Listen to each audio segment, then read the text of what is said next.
Assalamualaikum warahmatullahi wabarakatuh.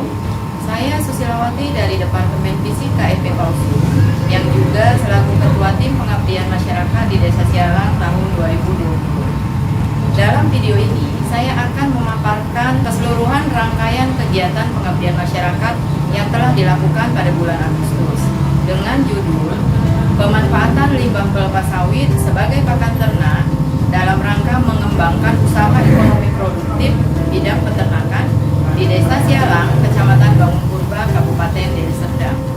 Adapun anggota tim pengabdian masyarakat adalah Ibu Markongatun dari Departemen Kimia FIPA USU, Ibu Siti Utari Rahayu dari Departemen Fisika FIPA USU, dan Bapak Suharman dari Departemen Kimia FIPA USU.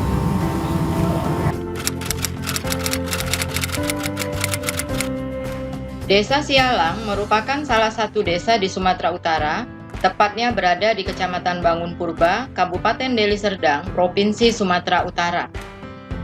Desa ini dikelilingi oleh kebun sawit, baik yang dimiliki oleh perkebunan maupun milik pribadi. Potensi desa untuk menghasilkan limbah pelepas sawit sangat besar. Namun, penduduk desa tidak memanfaatkan pelepas sawit dikarenakan tidak mengetahui cara mengolah limbah tersebut. Setiap kali mereka panen, sawit pelepahnya dibiarkan begitu saja hingga mengering dan kemudian dibakar. Salah satu permasalahan yang dihadapi oleh penduduk di Desa Sialang adalah semakin menipisnya ketersediaan rumput sebagai pakan ternak. Hal ini dikarenakan adanya peraturan baru yang melarang semua hewan ternak untuk digembalakan di lahan milik perkebunan. Di sisi lain, banyak limbah pelepas sawit yang tidak dimanfaatkan oleh warga. Namun, warga tidak memiliki pengetahuan untuk mengolah limbah pelepas sawit ini menjadi pakan ternak. Dan dari berbagai hasil penelitian, ternyata komposisi kandungan nutrisi yang terkandung di dalam limbah pelepas sawit ternyata banyak dibutuhkan oleh ternak.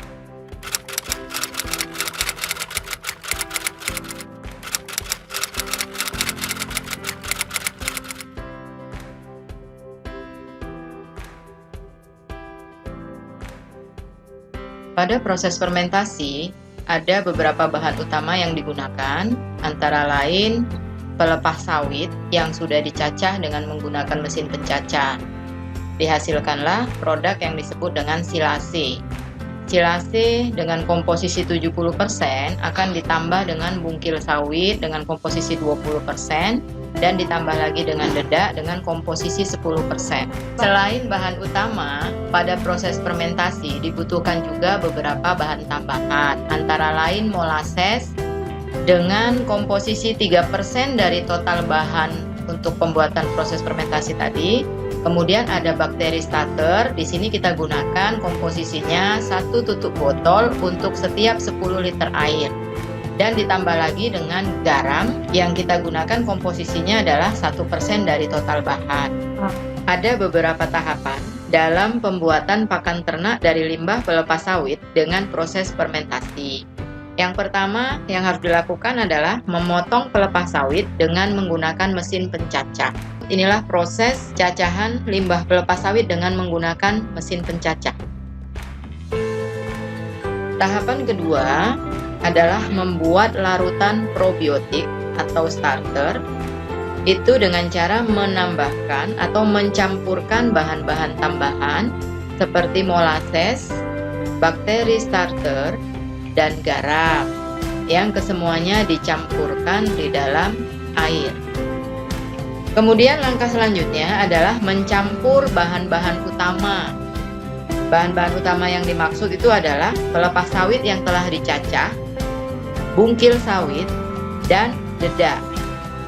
Selanjutnya, tahapan keempat itu menyiram campuran bahan-bahan utama dengan bahan tambahan tadi menggunakan larutan probiotik sampai rata. Hal ini bisa juga dilakukan dengan menggunakan gebor air atau dilakukan juga pencampuran secara manual. Inilah hasil dari pencampuran semua bahan-bahan pada proses fermentasi, baik bahan utama maupun bahan tambahan, yang siap untuk kita masukkan ke dalam wadah. Bahan-bahan yang sudah dicampur tadi kemudian dimasukkan ke dalam drum plastik atau silo, atau bisa juga menggunakan plastik dengan memadatkannya agar tidak ada udara, kemudian ditutup. Dalam penyimpanannya, usahakan agar disimpan dalam udara yang stabil, tidak boleh terlalu panas dan juga tidak boleh terlalu dingin. Fermentasi secara anaerob dilakukan selama lebih kurang 14 hari. Kenapa 14 hari? Dari beberapa hasil penelitian, memvariasikan waktu fermentasi, didapatlah kandungan nutrisi yang paling tinggi itu ternyata pada waktu fermentasi 14 hari. Sehingga pada kegiatan pengabdian ini, waktu fermentasi yang digunakan adalah 14 hari. Inilah hasil dari pakan ternak dari limbah pelepas sawit yang dihasilkan dengan proses fermentasi. Sebelum diberikan kepada ternak, hasil proses fermentasi ini sebaiknya diangin-anginkan terlebih dahulu. Hal ini bertujuan untuk menghilangkan bau asam pada pakan. Pakan ternak, alternatif hasil proses fermentasi, diberikan kepada ternak. Di sini kami memberikan pakan ternak hasil proses fermentasi tadi kepada ternak kambing salah satu warga. Dan ternyata kambing dengan lahapnya menyantap pakan ternak dari proses fermentasi tadi. Uji coba juga kami lakukan pada hewan ternak yang sedang digembala di rumput segar. Dan ternyata kambing lebih memilih memakan pakan ternak alternatif dibandingkan dengan rumput. Selain diuji langsung pada hewan ternak, pakan ternak hasil proses fermentasi juga kami uji kandungan nutrisinya di Laboratorium Kimia Fakultas Sains dan Matematika Universitas Kristen Satya Wacana, Salatiga, Jawa Tengah. Berikut adalah hasil uji kandungan nutrisi sebelum proses fermentasi dan sesudah proses fermentasi. Dari hasil pengujian terlihat bahwa setelah proses fermentasi, kandungan nutrisi yang dalam hal ini diuji adalah kadar lemak, kadar protein maupun serat. Ketiganya mengalami kenaikan yang cukup signifikan. Dan saat ini, warga di Desa Mitra sudah berhasil mengimplementasikan proses pembuatan pakan ternak dari limbah pelepas sawit ini sesuai dengan arahan dari tim pengabdian pada masyarakat. Terima kasih kami ucapkan kepada Universitas Sumatera Utara melalui LPPM yang telah memberikan pendanaan sehingga kegiatan pengabdian masyarakat ini bisa terlaksana. Terima kasih juga kami ucapkan kepada mitra yang telah sangat bekerja sama dalam kegiatan sehingga kegiatan pengabdian masyarakat ini dapat terlaksana tanpa kendala.